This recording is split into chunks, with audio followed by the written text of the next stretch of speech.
주 안에 사랑하는 의정부 비전교회 성도 여러분, 반갑습니다.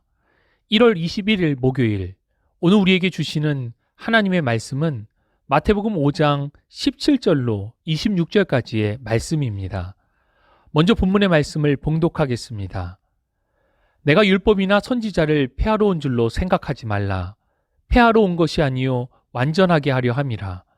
진실로 너희에게 이르노니 천지가 없어지기 전에는 율법의 1.1획도 결코 없어지지 아니하고 다 이루리라. 그러므로 누구든지 이 계명 중에 지극히 작은 것 하나라도 버리고 또 그같이 사람을 가르치는 자는 천국에서 지극히 작다 일컬음을 받을 것이요 누구든지 이를 행하며 가르치는 자는 천국에서 크다 일컬음을 받으리라. 내가 너희에게 이르노니 너희 의가 서기관과 바리새인보다 더 낫지 못하면 결코 천국에 들어가지 못하리라. 옛사람에게 말한 바 살인하지 말라. 누구든지 살인하면 심판을 받게 되리라 하였다는 것을 너희가 들었으나 나는 너희에게 이르노니 형제에게 노하는 자마다 심판을 받게 되고 형제를 대하여 나가라 하는 자는 공회에 잡혀가게 되고 미련한 놈이라 하는 자는 지옥불에 들어가게 되리라. 그러므로 예물을 제단에 드리려다가 거기서 내 형제에게 원망 들을 만한 일이 있는 것이 생각나거든 예물을 제단 앞에 두고 먼저 가서 형제와 화목하고 그 후에 와서 예물을 드리라.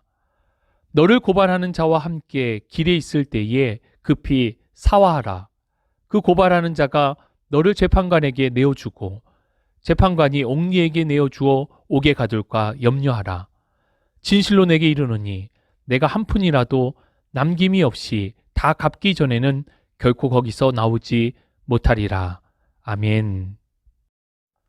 어제에 이어 계속되는 예수님의 산상수훈 말씀입니다. 오늘 우리가 함께 나누는 본문의 말씀은 예수님께서 이 땅에 오신 이유와 기록된 말씀의 실제적인 적용에 대해서 말씀해 주고 있습니다. 17절, 예수님께서 이 땅에 오신 이유는 율법이나 선지자를 폐하러 온 것이 아니라 완전하게 하기 위해 오셨음을 말씀하십니다.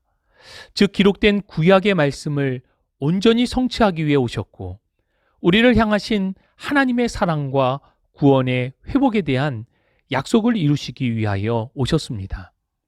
이어지는 18절, 신실하신 하나님은 말씀하신 것을 성취하시는 하나님이십니다.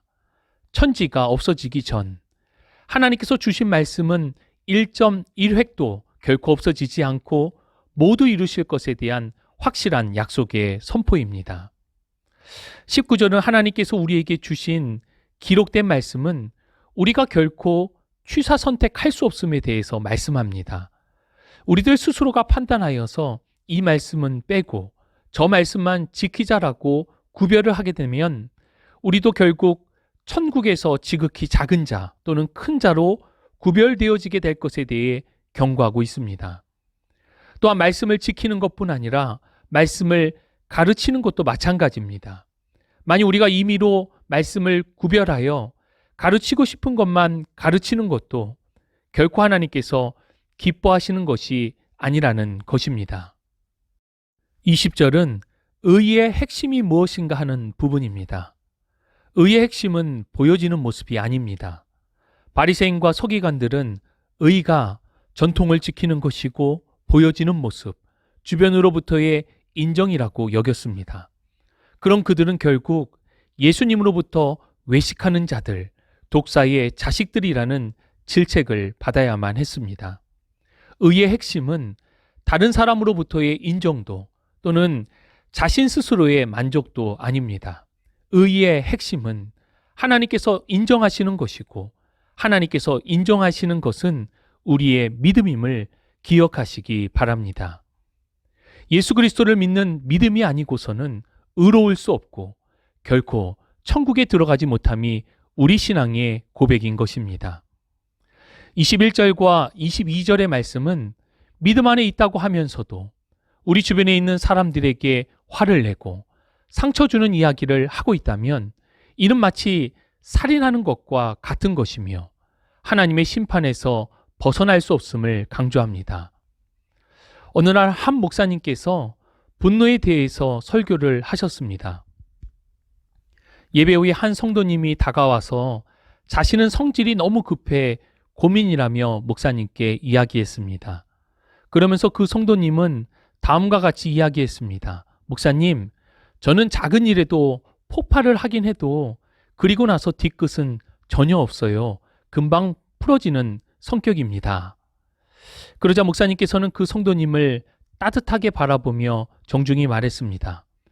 엽청도 그렇습니다. 한 방이면 끝나지요. 그러나 그 한 방에 모든 것이 박살날 수 있습니다. 심지어 생명을 앗아갈 수도 있습니다.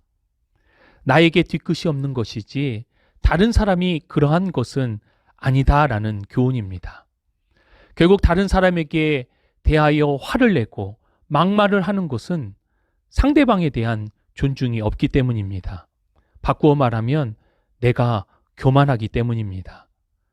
이렇게 교만한 태도는 결국 심판을 받게 되고 성경은 지옥불에 들어가게 될 것이라 엄중히 경고하고 있기에 우리는 타인을 귀하게 여기며 존중해야 할 것입니다. 23절 이하에도 계속하여 이웃과의 관계에서 중요성을 강조하고 있습니다. 이웃과의 관계는 곧 하나님과의 관계, 곧 예배에도 영향을 미칩니다. 23절로 24절의 말씀을 보면 혹 관계 안에서 불편한 마음이 조금이라도 있다면 하나님 앞에 예배하러 나왔을 때에 예물은 제단 앞에 두고 그 사람과 감정의 불편함을 모두 해소하고 와서 예배하는 것이 맞음을 교훈하고 있습니다. 물론 예배가 우선입니다. 그러기에 예배의 자리에 나오고 예물도 제단 앞에 두는 것입니다.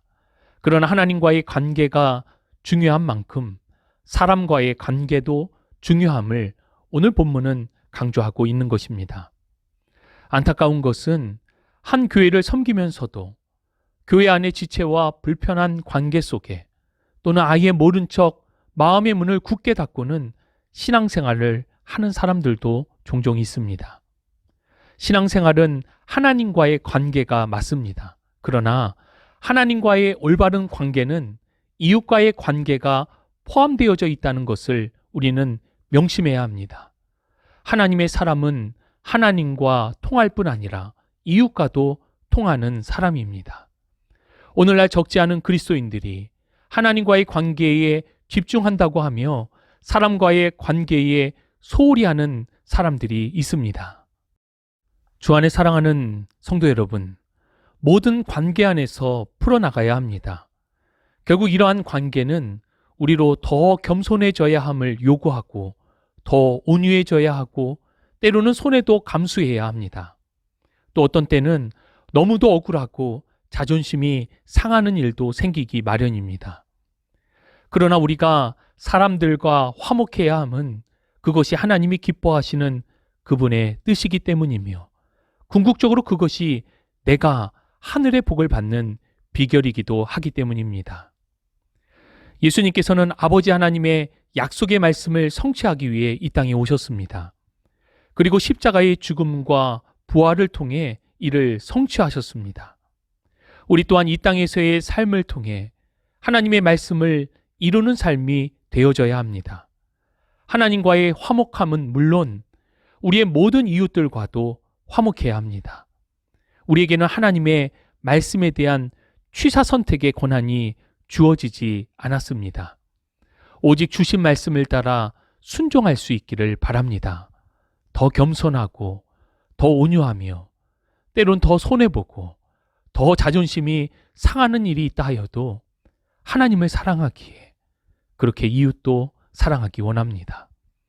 화평케 하는 자가 하나님의 아들이라 일컬음을 받는 주의 복된 자녀들이 되시기를 주님의 이름으로 축복합니다.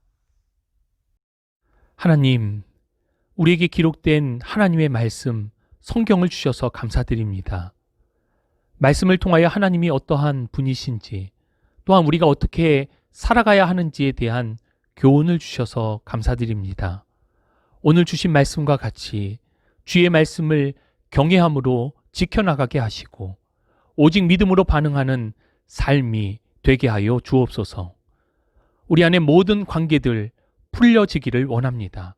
혹 불편한 관계, 모른 척하는 관계, 원수된 관계, 미움의 관계가 있다면 이를 풀 수 있는 용기와 믿음을 더하여 주시고 하나님과 화목하듯 우리 모든 이웃과도 화목한 하나님의 자녀가 되게 하여 주옵소서. 함께 하심을 믿고 감사드리며 우리 구주 예수 그리스도의 이름으로 기도합니다. 아멘.